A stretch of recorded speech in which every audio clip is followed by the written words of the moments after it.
ਦੋਸਤੋ ਅੱਜ ਮੈਂ ਤੁਹਾਡੇ ਨਾਲ ਕੁਝ ਅਹਿਮ ਵਿਚਾਰ ਕਰਨੇ ਨੇ। ਮੈਂ ਥੋੜੇ ਜਿਹਾ ਆਪਣੇ ਦੋਸਤ ਮਿੱਤਰ ਹੋਰ ਜੁੜ ਜਾਣ ਤਾਂ ਤੁਸੀਂ ਮੇਰਾ ਹੈਡਿੰਗ ਉਨੀ ਦੇਰ ਤੱਕ ਦੇਖ ਲਓ ਕਿ ਮੈਂ ਅੱਜ ਗੱਲ ਕਰਨੀ ਹੈ ਕਿ ਅਰਵਿੰਦ ਕੇਜਰੀਵਾਲ ਇੱਕ ਇਲੈਕਟਡ ਚੀਫ ਮਿਨਿਸਟਰ ਨੇ, ਇੱਕ ਜ਼ਿੰਮੇਵਾਰ ਵਿਅਕਤੀ ਨੇ ਇਸ ਭਾਰਤ ਦੇਸ਼ ਦੀ ਰਾਜਨੀਤੀ ਵਿੱਚ, ਔਰ ਲੋਕਪ੍ਰਿਯ ਵੀ ਨੇ, ਲੋਕ ਉਹਨਾਂ ਨੂੰ ਫੋਲੋ ਵੀ ਕਰਦੇ ਨੇ।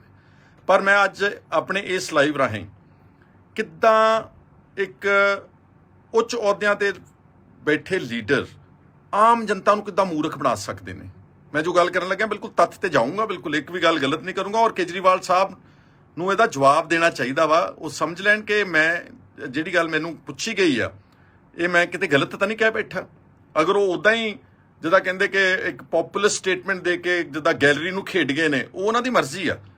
ਪਰ ਮੈਂ ਅੱਜ ਉਹਨਾਂ ਦੇ ਵੱਲੋਂ ਕੀਤੇ ਗਏ ਜਿਹੜੇ ਔਨ ਕੈਮਰਾ ਕਮਿਟਮੈਂਟਸ ਆ ਉਹਦੇ ਤੇ ਗੱਲ ਕਰਨੀ। ਤੁਹਾਨੂੰ ਯਾਦ ਹੋਣਾ ਇਲੈਕਸ਼ਨ ਤੋਂ ਪਹਿਲਾਂ ਜਦੋਂ ਉਹਨਾਂ ਨੇ ਆਪਣੀਆਂ ਸ਼ਾਇਦ 4 ਗਾਰੰਟੀਜ਼ ਦਿੱਤੀਆਂ ਤਾਂ ਮੀਡੀਆ ਨੇ ਇੱਕ ਬੜੇ ਵੱਡੇ ਇੰਟਰੈਕਸ਼ਨ ਦੇ ਵਿੱਚ ਭਗਵੰਤ ਮਾਨ ਵੀ ਲਾਗੇ ਬੈਠੇ ਸੀਗੇ ਤੇ ਅਰਵਿੰਦ ਕੇਜਰੀਵਾਲ ਵੀ ਸੀਗੇ।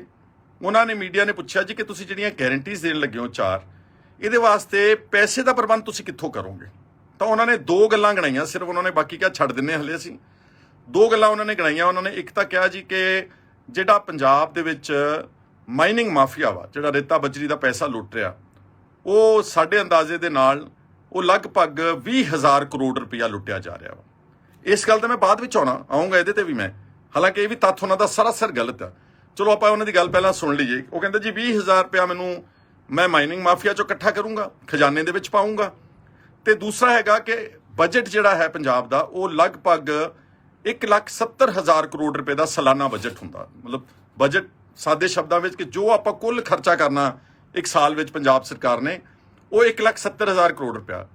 ਮੈਂ ਵਰਡ ਟੂ ਵਰਡ ਕਹਿ ਰਿਹਾ ਉਹਨਾਂ ਦਾ। ਉਹ ਕਹਿੰਦੇ ਜੀ ਕਿ ਲੋਕ ਤਾਂ ਕਹਿੰਦੇ ਨੇ 50% ਕਰਪਸ਼ਨ ਹੈ ਬਜਟ ਦੇ ਵਿੱਚ, 40% ਵੀ ਕਹਿੰਦੇ ਨੇ। ਕਹਿੰਦੇ ਮੈਂ 20 ਪੈਸੇ ਮੰਨ ਕੇ ਚੱਲਦਾ, ਤਾਂ ਅਗਰ 20 ਪੈਸੇ ਕਰਪਸ਼ਨ ਹੋਈ ਤਾਂ 34,000 ਕਰੋੜ ਰੁਪਈਆ ਮੈਂ ਬਜਟ ਵਿੱਚੋਂ ਕੱਢ ਕੇ ਤੇ ਪੰਜਾਬ ਦੀਆਂ 4 ਗਰੰਟੀਆਂ ਪੂਰੀਆਂ ਕਰਨ ਵਾਸਤੇ, ਚਾਹੇ ਉਹ ਬਿਜਲੀ ਦੀ ਮੁਫਤ ਦੇਣ ਵਾਲੀ ਗੱਲ ਹੈ, ਚਾਹੇ ਉਹ ਔਰਤਾਂ ਨੂੰ 1,000 ਰੁਪਇਆ ਪ੍ਰਤੀ ਮਹੀਨਾ ਦੇਣਾ, ਜਾਂ ਜਿਹੜੇ ਰੋਜ਼ਗਾਰ ਵਗੈਰਾ ਦੀਆਂ ਹੋਰ ਗਾਰੰਟੀਜ਼ ਦਿੱਤੀਆਂ ਸੀਗੀਆਂ। ਹੁਣ ਦੋਸਤੋ ਆ ਮੇਰੇ ਸਾਹਮਣੇ, ਮੇਰੇ ਕੋਲ ਹੱਥ ਵਿੱਚ ਇਹ 2021-22 ਦਾ ਬਜਟ ਐਟ ਗਲਾਂਸ ਹੈ। ਮਤਲਬ ਕਿ ਇਹਦੇ 'ਚ ਛੋਟੇ ਸ਼ਬਦਾਂ ਸੰਖੇਪ ਦੇ ਵਿੱਚ ਇਹਦੇ 'ਚ ਬਜਟ ਵਿੱਚ ਸਾਰੀਆਂ ਡਿਟੇਲਸ ਨੇ। ਸ਼ਾਇਦ ਕੇਜਰੀਵਾਲ ਸਾਹਿਬ ਚੀਫ ਮਿਨਿਸਟਰ ਨੇ ਵੈਸੇ ਦਿੱਲੀ 'ਚ ਵੀ, ਉਹ ਭੁੱਲ ਗਏ ਕਿ ਬਹੁਤ ਵੱਡਾ ਹਿੱਸਾ ਬਜਟ ਦਾ ਜਿਹੜਾ ਹੈ ਉਹ ਕੇਵਲ ਤੇ ਕੇਵਲ ਜਿਹੜਾ ਕਮਿਟਡ ਐਕਸਪੈਂਡੀਚਰ ਹੁੰਦਾ। ਕਮਿਟਡ ਐਕਸਪੈਂਡੀਚਰ ਆ ਚਾਰਟ ਇੱਕ ਮੈਂ ਤੁਹਾਨੂੰ ਦਿਖਾਉਣ ਲੱਗਿਆ, ਆਰਾਮ ਨਾਲ ਦੇਖੋ, ਕੋਈ ਗੱਲ ਨਹੀਂ, ਆਪਾਂ ਨੂੰ ਕਾਹਲੀ ਕੋਈ ਨਹੀਂ ਗੀ। ਆ ਇੱਕ ਚਾਰਟ ਹੈ, ਇਹਦੇ ਥੋੜਾ ਤੁਸੀਂ ਕਰਿਓ। ਇਹਦੇ 'ਚ ਲਿਖਿਆ ਹੈ ਰੁਪਈਆ ਜਿਵੇਂ ਜਾਂਦਾ ਹੈ, ਰੁਪੀ ਗੋਜ਼ ਟੂ, ਕਿੱਥੇ ਕਿੱਥੇ ਪੈਸਾ ਖਰਚ ਹੋ ਰਿਹਾ ਵਾ। ਇਹ ਹੁਣ ਮੈਂ ਖਰਚ ਹੋਣ ਦਾ ਤੁਹਾਨੂੰ ਦੱਸ ਸਕਦਾ।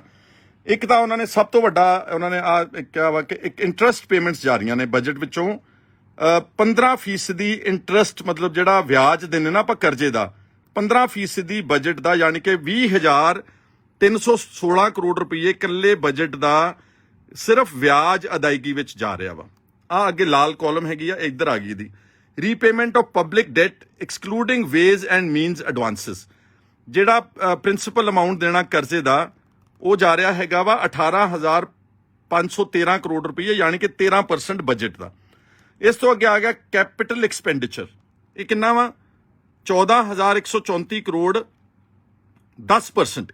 ਇਹ ਜਿਹੜਾ ਨੀਲਾ ਤੁਸੀਂ ਕਾਲਮ ਦੇਖ ਰਹੇ ਆ ਇਹ ਕੈਪੀਟਲ ਐਕਸਪੈਂਡੀਚਰ ਹੁੰਦਾ ਵਾ। ਜਿਹੜੇ ਕੰਮ ਪੰਜਾਬ ਦੇ ਵਿੱਚ ਆਲਰੇਡੀ ਚੱਲ ਰਹੇ ਨੇ, ਸੜਕਾਂ, ਬਿਲਡਿੰਗਾਂ, ਦੂਜੇ ਤੀਜੇ, ਇਹ ਉਹਦੇ ਵਾਸਤੇ ਪੈਸਾ ਰੱਖਿਆ ਗਿਆ। ਇਹ ਕਰਪਸ਼ਨ ਦਾ ਹਿੱਸਾ ਥੋੜਾ ਬਹੁਤਾ ਆ ਸਕਦਾ। ਅੱਗੇ ਆ ਗਿਆ ਤੁਹਾਡਾ pension and retirement benefits, pension ਅਤੇ ਸੇਵਾ ਨਿਵਰਤੀ ਲਾਭ। ਇਹ ਕਿੰਨਾ ਹੈਗਾ ਵਾ 11,767 ਕਰੋੜ ਰੁਪਈਆ, ਯਾਨੀ ਕਿ 9%। ਆ ਰੈੱਡ ਕਾਲਮ ਸਿਰਫ ਪੈਨਸ਼ਨਾਂ ਦੀ ਆ।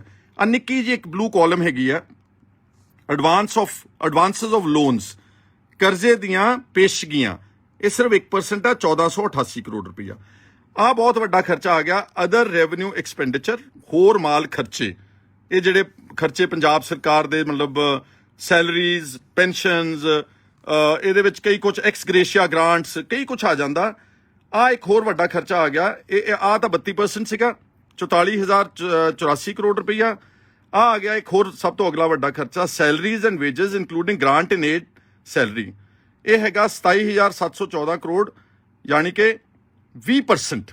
ਹੁਣ ਮੈਂ ਤੁਹਾਨੂੰ ਅਗਲੀ ਇੱਕ ਪੇਜ ਤੇ ਹੋਰ ਲੈ ਕੇ ਜਾਣਾ ਚਾਹੁੰਦਾ ਇਸੇ ਬਜਟ ਡਾਕੂਮੈਂਟ ਵਿੱਚ। ਆ ਗਿਆ ਸਾਰਾ ਡਾਕੂਮੈਂਟ ਦਾ ਹਿੱਸਾ, ਤੁਸੀਂ ਦੇਖ ਸਕਦੇ ਹੋ ਇਹਦੇ ਤੇ। ਫਿਰ ਮੈਂ ਤੁਹਾਡੇ ਵੱਲੋਂ ਇੱਕ ਵਾਰੀ ਨਿਗਾਹ ਮਰਵਾਉਣਾ ਚਾਹੁੰਦਾ। ਆ ਗਿਆ ਸਕੀਮਸ ਓਬਲੀਕ ਪ੍ਰੋਜੈਕਟਸ ਆਊਟਲੇ, ਸਕੀਮਾਂ ਓਬਲੀਕ ਪ੍ਰੋਜੈਕਟ ਵੇਰਵਾ। ਇਹ ਪੈਸਾ ਹੈ ਜਿਹੜਾ ਪੰਜਾਬ ਦੇ ਵਿੱਚ ਕਿਸੇ ਵਿਕਾਸ ਵਾਸਤੇ ਖਰਚਾ ਜਾਣਾ, ਚਾਹੇ ਉਹ ਪਿੰਡੂ ਵਿਕਾਸ ਰਾਹੀਂ। ਆਹ ਦੇਖ ਲਓ ਆ ਖੇਤੀਬਾੜੀ ਅਤੇ ਸੰਬੰਧਿਤ ਸੇਵਾਵਾਂ। ਇੱਥੋਂ ਮੈਂ ਹੈਡ ਆਫ ਡਿਵੈਲਪਮੈਂਟ, ਇਹ ਡਿਵੈਲਪਮੈਂਟ ਲਈ ਪੈਸਾ ਰੱਖਿਆ ਹੈ। ਇਹ ਟੋਟਲ ਪੈਸਾ ਕਿੰਨਾ ਇੱਧਰ ਨਿਗਾਹ ਮਾਰੋ ਇੱਥੇ, ਟੋਟਲ ਪੈਸਾ 31,586 ਕਰੋੜ ਰੁਪਈਆ ਵਾ। ਇਹਦੇ ਚ agriculture activities, rural development, irrigation and flood control, energy, industries and mineral, transport, science and technology, general economic services, social services. ਇਹ ਫਿਰ ਇੱਥੇ ਆਣ ਕੇ ਮੈਂ ਤੁਹਾਨੂੰ ਕਹਿਣਾ ਚਾਹੁੰਦਾ, ਇਹ ਪੈਨਸ਼ਨਾਂ ਦਾ ਪੈਸਾ ਜਿਹੜਾ ਇੱਥੇ ਲਿਖਿਆ 19,640 ਕਰੋੜ ਰੁਪਈਆ, ਜੇ ਆਪਾਂ ਕੱਢ ਦਈਏ 31,000 ਕਰੋੜ ਚੋਂ ਤਾਂ ਇਹ 11,000 ਕਰੋੜ ਰੁਪਏ ਦਾ ਕੁੱਲ ਡਿਵੈਲਪਮੈਂਟ ਦਾ ਬਜਟ ਹੈ ਪੰਜਾਬ ਸਰਕਾਰ ਦੇ ਕੋਲ। ਮੈਂ ਤੁਹਾਨੂੰ ਫਿਰ ਸਾਦੇ ਸ਼ਬਦਾਂ 'ਚ ਕਹਿਣਾ ਚਾਹੁੰਦਾ ਕਿ ਆਹ ਬਜਟ ਦੇ ਡਾਕੂਮੈਂਟ ਹੈ। ਇਸ ਅਨੁਸਾਰ ਪੰਜਾਬ ਸਰਕਾਰ ਜਿਹੜੇ ਉਹਨਾਂ ਦੇ ਬਾਕੀ ਪੁਰਾਣੇ ਚੱਲੇ ਆਉਂਦੇ ਖਰਚੇ ਨੇ, ਤਨਖਾਹਾਂ, ਪੈਨਸ਼ਨਾਂ, ਵਿਆਜ ਦੀ ਅਦਾਇਗੀ, ਪ੍ਰਿੰਸੀਪਲ ਅਮਾਊਂਟ ਜਿਹੜਾ, ਕਿਉਂਕਿ ਆਪਣੇ ਤੇ 3.25 ਲੱਖ ਕਰੋੜ ਰੁਪਏ ਦਾ ਕਰਜ਼ਾ ਵਾ, ਲਗਭਗ 23, 24, 25,000 ਕਰੋੜ ਰੁਪਏ ਆਪਾਂ ਵਿਆਜ ਭਰਦੇ ਹਾਂ। ਸੋ ਬਜਟ ਵਿੱਚ ਤਾਂ ਪੈਸਾ ਹੀ ਡਿਵੈਲਪਮੈਂਟ ਵਾਸਤੇ ਬਹੁਤ ਸਾਰੇ ਸਾਲ ਵਿੱਚ ਜ਼ੋਰ ਲਾ ਕੇ 10-15,000 ਕਰੋੜ ਰੁਪਇਆ ਮੰਨ ਲਓ।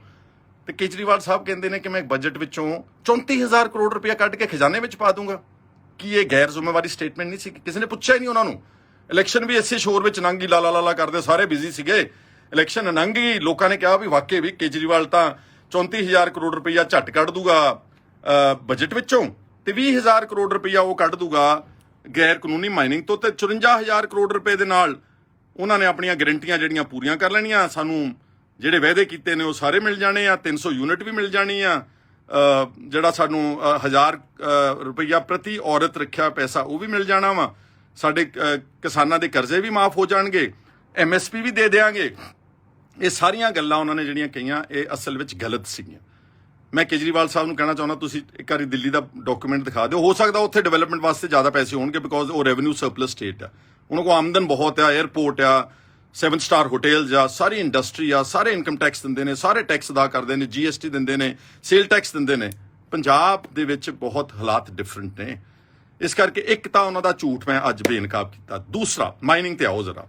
ਮਾਈਨਿੰਗ ਬਾਰੇ ਉਹ ਕਹਿੰਦੇ ਨੇ ਜੀ 20,000 ਕਰੋੜ ਰੁਪਇਆ ਮੈਂ ਗੈਰ ਕਾਨੂੰਨੀ ਜਿਹੜਾ ਮਾਫੀਆ ਵਾ ਉਹ 20,000 ਕਰੋੜ ਰੁਪਇਆ ਲੁੱਟ ਰਿਹਾ। ਅੱਜ ਹੀ ਮੈਂ, ਵੈਸੇ ਤਾਂ ਸਾਰੇ ਬਜਟ ਡਾਕੂਮੈਂਟਸ ਵਿੱਚ ਵੀ ਹੈਗਾ, ਲੇਕਿਨ ਮੈਂ ਅੱਜ ਜਿਹੜੇ ਮਾਈਨਿੰਗ ਦੇ ਇੰਡਸਟਰੀਜ਼ ਐਂਡ ਮਾਈਨਿੰਗ ਡਿਪਾਰਟਮੈਂਟ ਦੇ ਜਿਹੜੇ ਸੈਕਟਰੀ ਨੇ, ਪ੍ਰਿੰਸੀਪਲ ਸੈਕਟਰੀ ਨੇ, ਮਿਸਟਰ ਰਾਹੁਲ, ਉਹਨਾਂ ਦਾ ਨਾਮ ਹੈਗਾ ਵਾ ਰਾਹੁਲ ਭੰਡਾਰੀ, ਮੈਂ ਉਹਨਾਂ ਨੂੰ ਸਵੇਰੇ ਸਪੈਸ਼ਲ ਕਾਲ ਕੀਤੀ। ਮੈਂ ਕਿਹਾ ਮੈਨੂੰ ਦੱਸਿਓ ਕਿ ਪਿਛਲੇ ਕੁਝ ਸਾਲਾਂ ਤੋਂ ਆਪਾਂ ਨੂੰ ਰੇਤਾ ਬਜਰੀ ਦੀਆਂ ਜਿਹੜੀਆਂ ਖੱਡਾਂ ਨੇ ਇਹਦੀ ਆਕਸ਼ਨ ਵਿੱਚੋਂ ਕਿੰਨੇ ਪੈਸੇ ਆਉਂਦੇ ਨੇ, ਕਿਉਂਕਿ ਮੈਨੂੰ ਥੋੜੀ ਜਿਹੀ ਇਨਫੋਰਮੇਸ਼ਨ ਗਲਤ ਸੀਗੀ। ਮੈਂ ਸਮਝਦਾ ਸੀ 1,000 ਕਰੋੜ ਰੁਪਏ ਦੀ ਆਕਸ਼ਨ ਹੁੰਦੀ ਹੈ। ਕਿਤੇ ਗੂਗਲ ਤੇ ਸਰਚ ਕੀਤਾ, ਉਹਦੇ ਤੇ ਆਇਆ ਜੀ 2017 ਚ ਕਿ 1,000 ਕਰੋੜ ਦੀਆਂ 99 ਖੱਡਾਂ ਆਕਸ਼ਨ ਹੋਣੀ, 89 ਮਾਈਨਿੰਗ ਸਾਈਟਸ। ਉਹਨਾਂ ਨੇ ਕਿਹਾ ਕਿ ਸਰਾਸਰ ਗਲਤ ਹੈ ਜੀ, ਇਹ ਸ਼ਾਇਦ ਕਿਉਂ ਇਦਾਂ ਫਿਗਰ ਆ ਗਈ, ਪੰਜਾਬ ਨੂੰ ਇੰਨੀ ਕਦੀ ਕਮਾਈ ਹੋਈ ਨਹੀਂ। ਉਹਨਾਂ ਨੇ ਕਿਹਾ ਕਿ ਹੁਣ ਅਸੀਂ ਪਿਛਲੀ ਸਾਲ ਸਭ ਤੋਂ ਜ਼ਿਆਦਾ ਪੰਜਾਬ ਨੂੰ ਪਿਛਲੇ ਸਾਲਾਂ 'ਚ ਅਗਰ ਕਮਾਈ ਹੋਈ ਤਾਂ 2021 ਵਿੱਚ ਹੋਈ ਹੈ। ਉਹ ਕਿੰਨੀ ਕਮਾਈ ਹੋਈ ਆ? ਸਿਰਫ 330 ਕਰੋੜ ਰੁਪਇਆ ਦੋਸਤੋ, ਸਿਰਫ 330 ਕਰੋੜ ਰੁਪਇਆ। ਔਰ ਇਸ ਕਮਾਈ ਵਿੱਚ ਉਹਨਾਂ ਨੇ 7 ਕਲਸਟਰਸ ਬਣਾਏ। 7 ਕਲਸਟਰਸ ਵਿੱਚ ਉਹਨਾਂ ਨੇ ਸਾਰੇ ਮਾਈਨਿੰਗ ਡਿਪਾਰਟਮੈਂਟ ਨੂੰ ਵੰਡ ਕੇ 7 ਕਲਸਟਰਸ ਨੂੰ ਜਦੋਂ ਆਕਸ਼ਨ ਕੀਤਾ ਤਾਂ 330 ਕਰੋੜ ਰੁਪਏ। ਪਰ ਜਦੋਂ ਚੰਨੀ ਸਰਕਾਰ ਬਣੀ, ਜਦੋਂ ਉਹਨਾਂ ਨੇ ਰੇਤਾ ਬਜਰੀ ਦੇ ਰੇਟ ਘਟਾਏ ਕਿ ਮੈਂ 5.5 ਰੁਪਏ ਫੁੱਟ ਹੀ ਦਊਂਗਾ ਰੇਤਾ, ਹਰ ਇੱਕ ਨੂੰ ਦਊਂ ਗਰੀਬ ਬੰਦੇ ਨੂੰ, ਤਾਂ ਫਿਰ ਉਹਨਾਂ ਨੇ ਕਿਹਾ ਸਾਡਾ 330 ਕਰੋੜ ਦੀ ਬਜਾਏ ਇਹ ਹੁਣ ਰੈਵਨਿਊ ਜਿਹੜੀ ਪੰਜਾਬ ਸਰਕਾਰ ਨੂੰ ਇਕੱਠੀ ਹੋਵੇ ਸਿਰਫ 95 ਕਰੋੜ ਹੈ, ਸਿਰਫ 95 ਕਰੋੜ। ਤੇ ਕੇਜਰੀਵਾਲ ਸਾਹਿਬ ਕਹਿੰਦੇ 20,000 ਕਰੋੜ ਰੁਪਏ ਕੱਢੂਗਾ ਇਹਦੇ ਵਿੱਚੋਂ। ਜੇ 20,000 ਕਰੋੜ ਦੀਆਂ ਆਕਸ਼ਨ ਹੋਣਗੀਆਂ ਖੱਡਾਂ, ਤੇ ਲਾਓ ਅੰਦਾਜ਼ਾ ਕਿ ਤੁਹਾਨੂੰ ਰੇਤਾ ਬਜਰੀ ਤੇ ਜਿਹੜਾ ਹੈ ਗ੍ਰੈਵਲ ਕੰਸਟਰਕਸ਼ਨ ਮਟੀਰੀਅਲ ਉਹ ਤੁਹਾਨੂੰ ਕਿੰਨਾ ਮਹਿੰਗਾ ਮਿਲੇਗਾ। ਇਹਦਾ ਅੰਦਾਜ਼ਾ ਤਾਂ ਲਾਓ ਜਰਾ ਮਾੜਾ ਜਿਹਾ। ਅਕਸਰ ਜੇ ਅਸੀਂ ਸਟੇਟ ਤੋਂ ਰੈਵਨਿਊ ਵਧਾਵਾਂਗੇ, ਅਸੀਂ ਜਿੱਦਾਂ ਨਿਲਾਮੀ ਕਰਕੇ ਜ਼ਿਆਦਾ ਪੈਸੇ ਪੰਜਾਬ ਸਰਕਾਰ ਖਿੱਚੇਗੀ ਤਾਂ ਸਮਾਨ ਮਹਿੰਗਾ ਹੀ ਮਿਲੂਗਾ ਨਾ, ਆਪਾਂ ਨੂੰ ਸਸਤਾ ਤਾਂ ਮਿਲ ਨਹੀਂ ਸਕਦਾ। ਅੱਜ 330 ਕਰੋੜ ਤੋਂ ਜ਼ਿਆਦਾ ਆਮਦਨ ਨਹੀਂ ਹੋਈ ਮਾਈਨਿੰਗ ਚੋਂ ਪੰਜਾਬ ਨੂੰ ਕਦੀ ਵੀ। ਉਹਦੇ ਚੋਂ ਹੁਣ ਜਦੋਂ ਚੰਨੀ ਸਰਕਾਰ ਨੇ ਕਿਹਾ ਕਿ ਅਸੀਂ ਸਸਤੀ ਰੇਤਾ ਬਜਰੀ ਦੇਵਾਂਗੇ, ਹੁਣ ਉਹਦੀ ਆਮਦਨ expected according to the principal secretary ਸਿਰਫ 95 ਕਰੋੜ ਰੁਪਇਆ ਸਾਲ ਦਾ ਇਕਰੂ ਹੋਵੇਗਾ। ਕਿੱਥੇ ਯਾਰ 20,000 ਕਰੋੜ ਦਾ ਗੱਪ, ਕਿੱਥੇ ਅਸਲ ਵਿੱਚ 300 ਕਰੋੜ, ਚਲੋ 330 ਕਰੋੜ ਮੰਨ ਕੇ ਚਲੋ, 500 ਕਰੋੜ ਲਾਓ ਜੀ, ਕਿੱਥੇ 500? ਤੇ ਕਿੱਥੇ 20,000, ਇਹਦਾ ਮਤਲਬ 19,500 ਕਰੋੜ ਰੁਪਏ ਦਾ ਝੂਠ ਕੇਜਰੀਵਾਲ ਸਾਹਿਬ ਤੁਸੀਂ ਬੋਲਿਆ ਲੋਕਾਂ ਨੂੰ, ਤਾਂ ਹੀ ਉਹ ਤੁਹਾਨੂੰ ਹੁਣ ਮੁਸ਼ਕਲ ਆ ਰਹੀ, ਤੁਸੀਂ ਬਿਜਲੀ ਨਹੀਂ ਦੇ ਸਕਦੇ। ਔਰ ਬਿਜਲੀ ਦਾ ਵੀ ਸੁਣ ਲਓ ਤੁਸੀਂ, 27 ਲੱਖ ਬੰਦਾ ਪੰਜਾਬ ਦੇ ਵਿੱਚ 200 ਯੂਨਿਟ ਆਲਰੇਡੀ ਫ੍ਰੀ ਮਿਲ ਰਹੀ ਹੈ ਉਹਨਾਂ ਨੂੰ। ਕੋਈ ਨਵੀਂ ਗੱਲ ਨਹੀਂ ਕਹਿਣ ਜਾ ਰਹੇ, ਕਹਿੰਦੇ ਇਤਿਹਾਸਕ ਫੈਸਲਾ ਆ ਰਿਹਾ 16 ਅਪ੍ਰੈਲ ਨੂੰ। ਕਿੱਡਾ ਕਿ ਇਤਿਹਾਸਕ ਆ, 200 ਦੀ ਬਜਾਏ ਹੁਣ 300 ਯੂਨਿਟ ਦੇਣਗੇ। ਪਰ ਇਹਦੇ ਸ਼ਰਾਰਤ ਆ ਇੱਕ ਦਿੱਲੀ ਸਰਕਾਰ ਨੇ ਜਿਹੜੀ ਕੇਜਰੀਵਾਲ ਨੇ ਉੱਥੇ ਕਹੀ ਹੈ, ਜਿਹੜੀ ਲੋਕਾਂ ਦੀ ਡੋਮੇਨ 'ਚ ਆ ਚੁੱਕੀ। ਉਹ ਕਹਿੰਦੇ ਜੇ 301 ਯੂਨਿਟ ਵੀ ਕਿਸੇ ਨੇ ਖਰਚ ਕਰਤੀ ਨਾ ਤੇ ਫਿਰ ਫੁੱਲ ਬਿੱਲ ਆਵੇਗਾ। ਹੁਣ ਤਾਂ ਕੀ ਹੋ ਰਿਹਾ ਕਿ 27 ਲੱਖ ਜਿਹੜਾ ਕੰਜ਼ਿਊਮਰ ਆ ਪੰਜਾਬ ਪਰਿਵਾਰ, ਉਹਨੂੰ 200 ਯੂਨਿਟ ਮਾਫ ਕਰਕੇ ਅਗਲਾ ਬਿੱਲ ਲੈਂਦੀ ਹੈ ਪੰਜਾਬ ਸਰਕਾਰ। ਤੇ ਜੇ 301 ਵੀ ਹੋਗੀ ਤੇ ਫਿਰ ਆਊਗਾ bill 500 unit, 600 unit, 700 unit, full rate ਲੱਗੇਗਾ। ਇਸ ਲਈ ਮੇਰੇ ਦੋਸਤੋ, ਸਤਿਕਾਰਯੋਗ ਪੰਜਾਬ ਦੇ ਬਸ਼ਿੰਦਿਓ, ਆਮ ਆਦਮੀ ਪਾਰਟੀ ਦੇ ਜਿਹੜੇ ਲੋਕ ਕੁਛ ਐਵੇਂ ਜਿੱਦਾਂ ਮੋਦੀ ਦੇ ਅੰਨੇ ਭਗਤ ਹੋਏ ਹੋਏ ਨਾ, ਐਵੇਂ ਅੰਧ ਵਿਸ਼ਵਾਸ ਵਿੱਚ ਧਰਮ ਦੀ ਉਹਨਾਂ ਦੇ ਚਾਦਰ ਪੈ ਗਈ ਮੋਹਰੇ, ਇੱਦਾਂ ਕੁਛ ਲੋਕ ਆਮ ਆਦਮੀ ਪਾਰਟੀ ਦੇ ਅੰਨੇ ਭਗਤ ਹੋਏ ਹੋਏ ਨੇ। ਭਗਤੀ ਕਰੋ, ਰਿਸਪੈਕਟ ਕਰੋ, ਭਗਤੀ ਨਾ ਕਰੋ। ਇਹ ਕੋਈ ਖੁਦਾ, ਕੋਈ ਰੱਬ ਨਹੀਂ ਗੇ ਇਹ ਲੋਕ, ਇਹ ਆਪਣੇ ਵਾਂਗੂ ਤੁਹਾਡੇ ਵਾਂਗੂ ਬਿਲਕੁਲ ਬੰਦੇ ਨੇ। ਉਹਨਾਂ ਦੀ ਰਿਸਪੈਕਟ ਕਰੋ। ਜਿਹੜਾ ਚੰਗਾ ਫੈਸਲਾ ਕਰਦੇ, ਮੈਂ ਕਿਹਾ ਉਹਨਾਂ ਨੂੰ ਕਿ ਜਿਹੜਾ ਚੰਗਾ ਫੈਸਲਾ ਕਰੋਗੇ ਤੁਹਾਡੀ ਸਪੋਰਟ ਕਰਾਂਗੇ ਅਸੀਂ। ਇਹਨਾਂ ਨੇ 122 ਬੰਦਿਆਂ ਦੀ ਸਿਕਿਉਰਿਟੀ ਵਾਪਸ ਲਈ, ਅਸੀਂ ਵੈਲਕਮ ਕੀਤਾ। ਇਹਨਾਂ ਨੇ ਮਲਟੀਪਲ ਪੈਨਸ਼ਨਸ ਖਤਮ ਕੀਤੀਆਂ, ਮੈਂ ਸਵਾਗਤ ਕੀਤਾ। ਪਰ ਹੁਣ ਉਹਦਾ ਪਰਦਾਫਾਸ਼ ਸਿਕਿਉਰਿਟੀ ਦਾ ਵੀ ਹੋ ਗਿਆ। ਹੁਣ ਕੇਜਰੀਵਾਲ ਸਾਹਿਬ ਕਿੰਨੀ ਲੈ ਗਏ ਸਿਕਿਉਰਿਟੀ? 182 ਬੰਦੇ ਉਹਨਾਂ ਦੇ ਕੋਲ ਸਿਕਿਉਰਿਟੀ। ਇਦਾਂ ਆਮ ਆਦਮੀ ਜੀਂਦੇ ਹੁੰਦੇ ਜ਼ਿੰਦਗੀ 'ਚ। ਕਹਿੰਦੇ ਸੀ ਅਸੀਂ ਸਾਈਕਲ ਤੇ ਆਇਆ ਕਰਾਂਗੇ, ਅਸੀਂ ਤਾਂ ਰਿਕਸ਼ੇ ਤੇ ਜਾਇਆ ਕਰਾਂਗੇ, ਅਸੀਂ ਤਾਂ ਕੋਠੀ ਵੀ ਨਹੀਂ ਲਵਾਂਗੇ। 182 ਬੰਦੇ ਸਿਕਿਉਰਿਟੀ ਦੇ ਕੇਜਰੀਵਾਲ ਨੇ। ਉਹਨਾਂ ਚੋਂ 90 ਬੰਦੇ ਪੰਜਾਬ ਦੇ ਕਮਾਂਡੋਜ਼ ਗਏ ਨੇ। ਪੰਜਾਬ ਦੇ ਬੰਦੇ ਕਿਉਂ ਜਾਣ ਉੱਥੇ ਦਿੱਲੀ? ਪੰਜਾਬ ਦਾ ਹੈਲੀਕਾਪਟਰ ਤੁਹਾਡੇ ਉੱਥੇ ਹਿਮਾਚਲ ਵਿੱਚ ਜਾਂ ਗੁਜਰਾਤ ਵਿੱਚ ਕਿਉਂ ਜਾਵੇ? ਉਹ ਸਾਡਾ ਪੈਸਾ, ਪੰਜਾਬ ਦੇ ਲੋਕਾਂ ਦਾ ਖੂਨ ਪਸੀਨੇ ਦੀ ਕਮਾਈ ਨਾਲ ਜੋ ਟੈਕਸ ਅਦਾ ਕਰਦੇ ਸਾਡੇ ਖਜ਼ਾਨੇ ਵਿੱਚ, ਜਿਹੜਾ ਖਜ਼ਾਨੇ ਦੀ ਕਹਿੰਦੇ ਕਿ ਮੈਂ ਭ੍ਰਿਸ਼ਟਾਚਾਰ ਬੰਦ ਕਰਨਾ ਵਾ, ਉਹ ਕਿਉਂ ਜਾਵੇ ਸਾਡਾ ਹੈਲੀਕਾਪਟਰ ਉੱਥੇ ਉੱਡ ਕੇ? ਸੋ ਇਸ ਲਈ ਮੈਂ ਇਹ ਨਹੀਂ ਕਹਿਣਾ ਚਾਹੁੰਦਾ ਕਿ ਮੈਂ ਹਰ ਗੱਲ ਦੇ ਉੱਤੇ ਕੋਈ ਤੁਹਾਡੀ ਨੁਕਤਾਚੀਨੀ ਕਰ ਰਿਹਾ, ਪਰ ਗਲਤ ਮਤ ਬਿਆਨੀ ਕਰੋ ਤੁਸੀਂ। ਏਡੇ ਰਿਸਪੌਂਸਿਬਲ ਕੋਈ ਐਵੇਂ ਗੈਰ ਜ਼ਿੰਮੇਵਾਰ ਬੰਦਾ ਤੁਰਿਆ ਜਾਂਦਾ, ਕਹਦੇ ਕਿ ਮੈਂ 54,000 ਕੱਢ ਦੂੰਗਾ, 20,000 ਕੱਢ ਦੂੰ ਮੈਂ ਮਾਈਨਿੰਗ ਤੋਂ, 34,000 ਕੱਢ ਦੂੰ ਮੈਂ ਕਰਪਸ਼ਨ ਚੋਂ। ਹਾਂ, ਕਰਪਸ਼ਨ ਰੁਕੇਗੀ ਜੇ ਤੁਸੀਂ ਕਰਪਸ਼ਨ ਰੋਕਣਾ ਚਾਹੁੰਦੇ ਹੋ, ਉਹਦੇ ਚੋਂ ਪੈਸੇ ਬਚਣਗੇ, ਪਰ ਉਹ ਖਜ਼ਾਨੇ 'ਚ ਥੋੜ੍ਹਾ ਜਾਣਗੇ। ਉਹ ਤਾਂ ਜਿਹੜੇ ਲੋਕ ਪੈਸੇ ਇੰਡੀਵਿਜੂਅਲਸ ਅਫਸਰਾਂ ਨੂੰ ਕਰਪਸ਼ਨ ਦਿੰਦੇ ਨੇ, ਕਰਪਟ ਅਫਸਰਸ ਨੂੰ ਦਿੰਦੇ ਨੇ, ਉਹ ਤਾਂ ਫਿਰ ਪੈਸਾ ਉਹਨਾਂ ਦੀ ਜੇਬਾਂ ਵਿੱਚ ਵਾਪਸ ਜਾਵੇਗਾ। ਬਹੁਤ ਚੰਗੀ ਗੱਲ ਹੈ, ਉਹ ਹੋਣਾ ਚਾਹੀਦਾ, ਕਰਪਸ਼ਨ ਬੰਦ ਹੋਣੀ ਚਾਹੀਦੀ ਹੈ। ਪਰ ਉਹਨੂੰ ਤੁਸੀਂ ਇਦਾਂ ਨਾ ਗਿਣੋ ਕਿ ਉਹ ਪੈਸਾ ਵੀ ਖਜ਼ਾਨੇ 'ਚ ਚਲ ਜਾਏਗਾ। ਫਰਜ਼ ਕਰੋ ਮੈਂ ਕੋਈ ਕੰਮ ਕਰਾਉਣ ਗਿਆ, ਮੇਰੇ ਕੋਲ ਕਿਸੇ ਨੇ 5 ਲੱਖ ਰੁਪਇਆ ਰਿਸ਼ਵਤ ਮੰਗੀ, ਤੁਸੀਂ ਉਹ ਮੇਰਾ ਬਚਾਅ ਕਰਤਾ, ਸਰਕਾਰ ਤਕੜੀ ਹੋ ਗਈ, ਕਰਪਸ਼ਨ ਰੁਕ ਗਈ ਤੇ ਤੁਸੀਂ ਬਚਾਅ ਕਰਤਾ, ਪਰ ਉਹ 5 ਲੱਖ ਤਾਂ ਮੇਰੇ ਖਾਤੇ 'ਚ ਹੀ ਜਾਣਾ ਨਾ, ਉਹ ਸਰਕਾਰ ਦੇ ਖਜ਼ਾਨੇ 'ਚ ਨਹੀਂ ਜਾਣਾ। ਔਰ ਕਰਪਸ਼ਨ ਤੇ ਵੀ ਅਗੇਨ ਹਰ ਗੱਲ ਦੇ ਉੱਤੇ ਇਸ਼ੂ ਆ। ਇਹਨਾਂ ਨੇ ਬਿਆਨ ਦਿੱਤਾ ਗੁਜਰਾਤ 'ਚੋਂ ਜਾ ਕੇ ਕਿ ਭਗਵੰਤ ਮਾਨ ਨੇ 10 ਦਿਨ ਵਿੱਚ ਪੰਜਾਬ 'ਚ ਕਰਪਸ਼ਨ ਖਤਮ ਕਰਤੀ। ਦੋਸਤੋ, ਇਹ ਏਡਾ ਵੱਡਾ ਇੱਕ ਚੇਨ ਬਣੀ ਹੋਈ ਆ, ਏਡੀਆਂ ਡੂੰਘੀਆਂ ਜੜ੍ਹਾਂ ਨੇ ਕਰਪਸ਼ਨ ਦੀਆਂ। 3 ਲੱਖ ਕੰਪਲੇਂਟ ਪੈਂਡਿੰਗ ਪਈ ਆ, 3 ਤੋਂ ਜ਼ਿਆਦਾ ਹੋ ਗਈ ਹੋਣੀ ਪਿਛਲੇ ਕੁਝ ਦਿਨਾਂ ਤੋਂ। ਇਹਨਾਂ ਜਿਹੜਾ ਐਂਟੀ ਕਰਪਸ਼ਨ ਨੰਬਰ ਸੀਗਾ, ਕਿੰਨੀਆਂ ਸੋਲਵ ਕੀਤੀਆਂ ਇਹਨਾਂ ਨੇ? ਕਿੰਨੇ ਪਰਚੇ ਦਰਜ ਕੀਤੇ ਨੇ? 3। ਕਿੰਨੀਆਂ 2 ਲੱਖ ਪਤਾ ਨਹੀਂ 99,000 ਤੇ ਜਿੰਨੀਆਂ ਵੀ ਬਾਕੀ ਹੈਗੀਆਂ ਕੰਪਲੇਂਟਸ, ਉਹ ਹਲੇ ਉਦਾਂ ਜਿਉਂਦੀਆਂ ਤਿਉਂ ਪੈਂਡਿੰਗ ਆ। ਹਾਂ, ਡਰ ਆਇਆ ਅਫਸਰਾਂ ਵਿੱਚ, ਉਹ ਥੋੜੇ ਘਬਰਾਉਣਗੇ।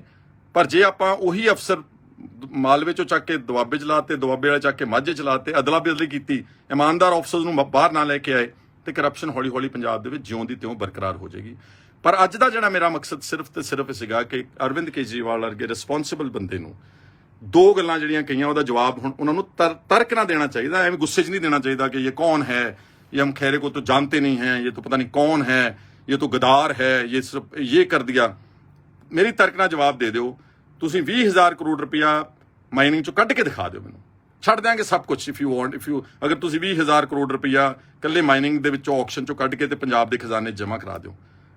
ਮਾਫੀਆ ਹੈਗਾ ਵਾ, ਲੁੱਟਦਾ ਵੀ ਆ, ਪਰ ਪਹਿਲਾਂ ਉਹਨਾਂ ਨੂੰ ਫੜੋ।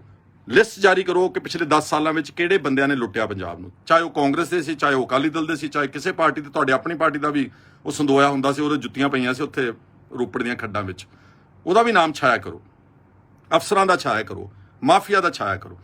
ਪਰ ਜਿਹੜੀ ਮੇਨ ਵੱਡੀ ਜਿਹੜੀ ਅੱਜ ਮੈਂ ਪਰਦਾਫਾਸ਼ ਕੀਤਾ ਝੂਠ ਜਿਹੜਾ ਇਹਨਾਂ ਦਾ ਉਜਾਗਰ ਕੀਤਾ, 1,70,000 ਕਰੋੜ ਦਾ ਬਜਟ ਸਾਲ ਦਾ, ਜਿਹਦੇ ਚੋਂ ਡਿਵੈਲਪਮੈਂਟ ਲਈ 15, 18, 20,000, ਚਲੋ 30,000 ਲਾ ਲਓ। 30,000 ਕਰੋੜ ਚੋਂ ਜੇ ਤੁਸੀਂ ਕਹਿੰਦੇ ਕਿ ਮੈਂ 20% ਕਮਿਸ਼ਨ ਰੋਕਣੀ, ਤਾਂ ਫਿਰ 6,000 ਕਰੋੜ ਰੁਪਈਆ ਬਣਿਆ ਸਿਰਫ। ਫਿਰ 34,000 ਕਰੋੜ ਤਾਂ ਬਣਿਆ ਨਹੀਂਗਾ ਉਹ, ਕਿਉਂਕਿ ਸਾਰਾ ਕਮਿਟਡ ਐਕਸਪੈਂਡੀਚਰ ਆ, ਕੈਪੀਟਲ ਐਕਸਪੈਂਡੀਚਰ ਆ, ਰੈਵਨਿਊ ਐਕਸਪੈਂਡੀਚਰ ਆ। ਉਹ ਫਿਕਸਡ ਗੱਲਾਂ ਨੇ, ਤਨਖਾਹਾਂ, ਪੈਨਸ਼ਨਾਂ, ਐਕਸਗ੍ਰੇਸ਼ੀਆ, ਜੋ ਕਰਜ਼ੇ ਦਾ ਕਿਸ਼ਤ ਜਾਂਦੀ, ਜੋ ਕਰਜ਼ੇ ਦਾ ਵਿਆਜ ਜਾਂਦਾ, ਜੋ ਆਪਣੇ ਪੁਰਾਣੇ ਕੰਮ ਚੱਲ ਰਹੇ ਨੇ ਉਹਨਾਂ ਦੀ ਅਦਾਇਗੀ ਵਾਸਤੇ ਜਿਹੜਾ ਅਦਰ ਰੈਵਨਿਊ ਐਕਸਪੈਂਡੀਚਰ ਆ, ਇਸ ਕਰਕੇ ਅੱਜ ਦਾ ਮੇਰਾ ਮਕਸਦ ਇੰਨਾ ਹੀ ਸੀਗਾ। ਮੇਰੀ ਸਾਰਿਆਂ ਨੂੰ ਅਪੀਲ ਹੈ, ਮੈਨੂੰ ਪਤਾ ਤੁਸੀਂ ਕੁਝ ਲੋਕ ਬਹੁਤ ਗਿਲਾ ਕਰਦੇ ਹੋਣਗੇ, ਮਾੜਾ ਚੰਗਾ ਵੀ ਲਿਖਦੇ ਨੇ। ਜਿਹੜੇ ਲੋਕ ਮਾੜਾ ਲਿਖਦੇ ਨੇ, ਮੈਨੂੰ ਤਾਂ ਕੁਝ ਨਹੀਂ ਜਾਂਦਾ। ਤੁਹਾਡੀਆਂ ਧੀਆਂ ਭੈਣਾਂ ਪੜ੍ਹਦੀਆਂ ਹੋਣਗੀਆਂ, ਉਹ ਕਹਿੰਦੀਆਂ ਹੋਣੀਆਂ ਕਿ ਸਾਡਾ ਭਰਾ ਤੇ ਸਾਡਾ ਪਿਓ ਤੇ ਸਾਡਾ ਬੱਚਾ ਐਡਾ ਇਹਦਾ ਕੋਈ ਅਖਲਾਕ ਹੀ ਹੈ ਨਹੀਂਗਾ, ਇਹਨੂੰ ਕੋਈ ਸੰਸਕਾਰ ਹੀ ਨਹੀਂ ਮਿਲੇ ਹੈਗੇ। ਇਹ ਸੋਸ਼ਲ ਮੀਡੀਆ ਦੇ ਉੱਤੇ ਪੋਲੀਟੀਕਲ ਪਲੇਟਫਾਰਮ ਦੇ ਉੱਤੇ ਗਾਲਾਂ ਕੱਢ ਰਿਹਾ ਵਾ, ਗੰਦੀ ਭਾਸ਼ਾ ਵਰਤ ਰਿਹਾ ਵਾ। ਇਹ ਤਾਂ ਤੁਹਾਡੇ ਸੰਸਕਾਰ, ਤੁਹਾਨੂੰ ਤੁਹਾਡੇ ਆਪਣੇ ਟੱਬਰ ਵਾਲਿਆਂ ਨੇ ਤੁਹਾਡੇ ਦੇਖ ਲੈਣੇ ਨੇ ਤੇ ਤੁਹਾਡੇ ਰਿਸ਼ਤੇਦਾਰਾਂ ਨੇ ਦੇਖ ਲੈਣੇ। ਮੈਨੂੰ ਕੋਈ ਫਰਕ ਨਹੀਂ ਪੈਂਦਾ, ਮੈਂ ਜੋ ਗੱਲ ਕਹਿਣੀ ਆ ਉਹ ਕਹਿ ਕੇ ਹਟਣੀ। ਇਸ ਲਈ ਅੱਜ ਦਾ ਮੇਰਾ ਮਕਸਦ ਇਹ ਸੀਗਾ। ਤੁਹਾਨੂੰ ਚੰਗਾ ਲੱਗਿਆ ਹੋਵੇ ਤਾਂ ਸ਼ੇਅਰ ਕਰ ਦਿਓ, ਮਾੜਾ ਲੱਗਿਆ ਤਾਂ I can not help it because